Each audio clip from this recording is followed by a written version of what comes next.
Hello everyone, this is a review of the new Maximum Series Marvel Legends Spider-Man. Alright, so taking a closer look at this figure, as you can already see, it's clearly based off of the Todd McFarlane suit, which is personally one of my favorite comic book versions of the suit. I think it's just one of the coolest looking ones. I like the dark colors and the big eyes and stuff. So this is very clearly what it's based off of. But yeah, that being said, overall I think the sculpt and paint apps on this figure are really good. It's exactly what you'd expect for a Marvel Legends Spider-Man figure. All the line quality is good. There's smudges here and there in the paint, but that's just what you're going to get with every Marvel Legends, to be completely honest. But it's nothing too noticeable. But yeah, everything just looks really nice. I have no paint issues with the eyes, which I would say are probably the most important in terms of looks. The spider logo looks good on the front. The logo on the back doesn't look too good. There's some missing paint here and there, just some smudges, and then I don't really like how the legs look on the butterfly joints. They kind of stick out instead of like kind of going down, which is weird. So it looks a bit weird from the back. But I mean, that's really it in terms of complaints when it comes to the paint and the sculpt. You just get your usual like muscle definition, and then there's some sculpted wrinkles and like stretching here and there, like right here on top of the thighs and whatnot. But overall, I just think it's a really good looking figure. And to move on to articulation, his head in the normal position looks down like that and looks up like that, which is really good head articulation. And then you could twist the neck over if you want to get better side to side movement like that, which I think is amazing for a Spider-Man figure. Really nice butterfly joints. They go in that far and they go out like that. They could go in maybe a little bit more, but I mean that's just nitpicking at that point. But it's really good butterfly joints. The arm raises about that high. There's a bicep swivel. Double jointed, pinless elbows, so they go all the way back like that. And no pins, so it looks nice.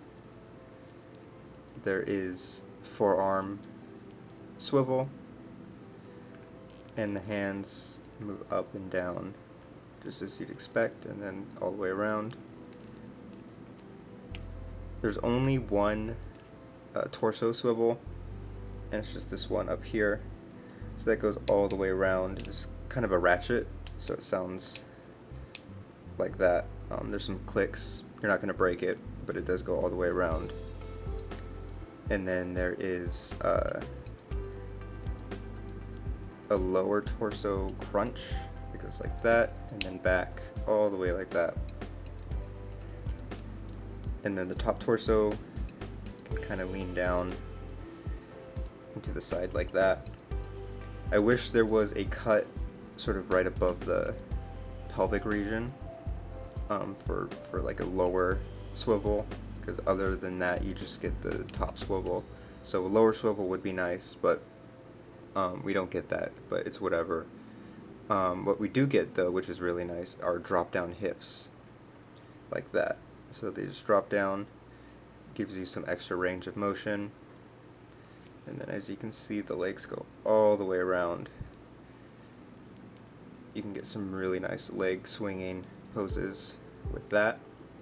There's a thigh cut, double jointed pinless knees, and then boot cut, feet point all the way down, barely go up, but you do get a toe joint, which helps with the crouching poses and whatnot, like you saw at the beginning of the video. So really good articulation overall. It just could be a little bit better in the waist region, but I mean, literally besides that, it's exactly what you would want from a Spider-Man figure. Now moving on to accessories, you get a bunch of hands. The accessories are the most controversial part of this figure. I will get into that later, but just to start off, as you've seen, there's these wide open hands, so you get 2 of those, and then you get 2 of these web grabbing hands. I'll show you the webs in a second. 2 fists that are totally completely closed. Here is one of the web shooting hands. These ones are actually slightly different, as you can see. The fingers are a little bit more curled on this one. And then I really like these ones. These are web shooting hands with the actual webs coming out. So those are really cool. And then the other one is different as well.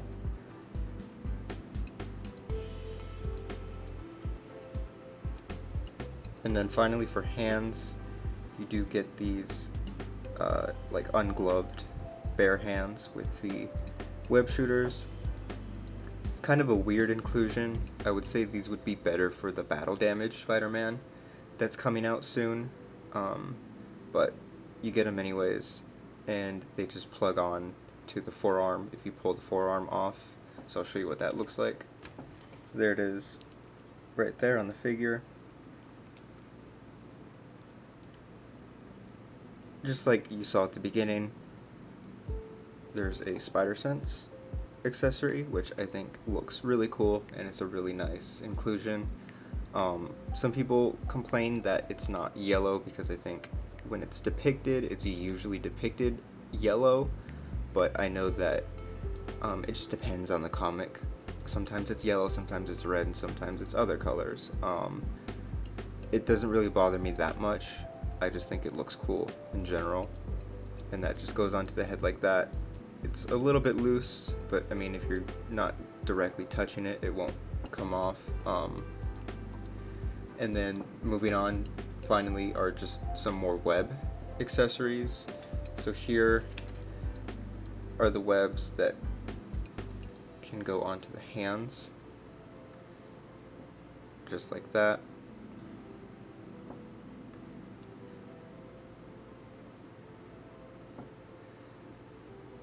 It's a pretty nice fit. They hold it pretty tightly. Some places on the web are thicker than others, so it just depends on where you're grabbing it. But they're not bendy wire, that would have been nice. They're just kind of floppy. And they have like this pearlescent, almost like shiny look. But the detail's nice, and they're a cool inclusion. I've been able to get some cool pictures out of it. I'll put those on screen right now, so they're not completely useless if you just pose it in the right way. But then everything else, I would say, are kind of useless accessories. They look cool because like this looks really cool. It's like the net web, but I mean, you can't use it, and I'll show you why.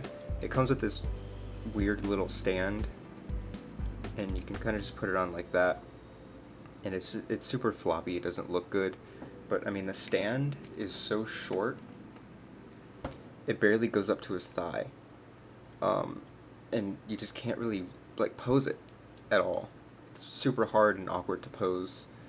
So I don't know. I just think it shouldn't have been included because it just raises the price more.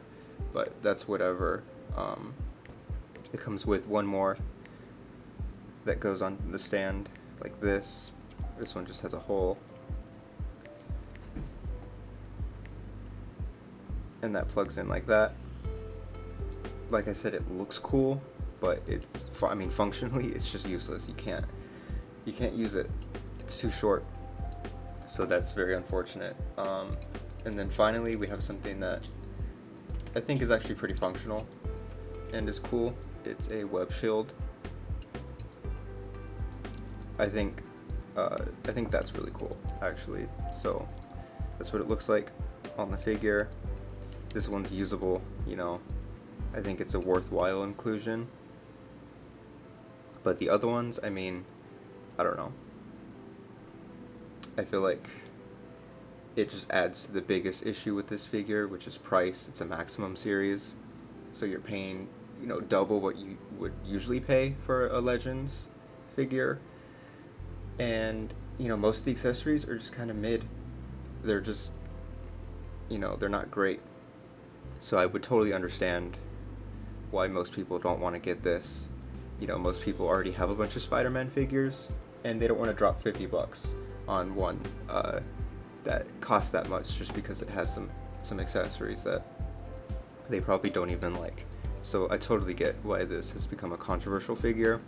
But I mean, if you're someone like me who just loves the base figure and loves the look of the base figure, it's worth it for me. And yeah, that's just collecting for you. Different people are going to buy different things for different reasons, you know. So hopefully, maybe if you're on the fence, this review helps make your decision. Maybe you don't know if you want this, or you just want the figure, or you just want some of the accessories, whatever. But I think, yeah, overall it just depends on who you are and what you want. And finally, to finish off accessories, we have a couple extra heads. We have this one right here, which is meant to be like more of an expressive head, like one of the eyes is kind of closed. It's not great. I mean, it just kind of looks weird to me. It should have been more expressive, or just shouldn't have come with the figure at all. Yeah, so I don't really like this one, and I also don't like the other head, which is this Peter Parker head. From the front, it looks okay, but from the side, I mean, that jaw and that chin is just way too big. That doesn't look like Peter Parker to me, you know?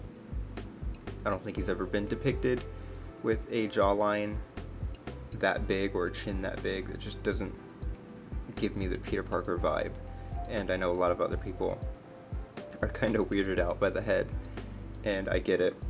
So yeah, that just adds on even more to why the accessories aren't really the best part of this figure. I definitely think it could have just come with a couple hands and then maybe a couple webs and just been priced as a normal Marvel Legends. This didn't have to be a deluxe figure and cost as much as it did. Here's a quick look at the packaging. I think the packaging on this figure is actually pretty cool. I like the colors and the design. There's one side. The back is really cool as well. I like the comic book like panels in the back behind Spider-Man and stuff. They really did well with the packaging. I think it pops, you know. It just looks really badass. But yeah, that's it for the box. That's about it for this review. Thank you guys so much for watching, and I'll see you in the next video.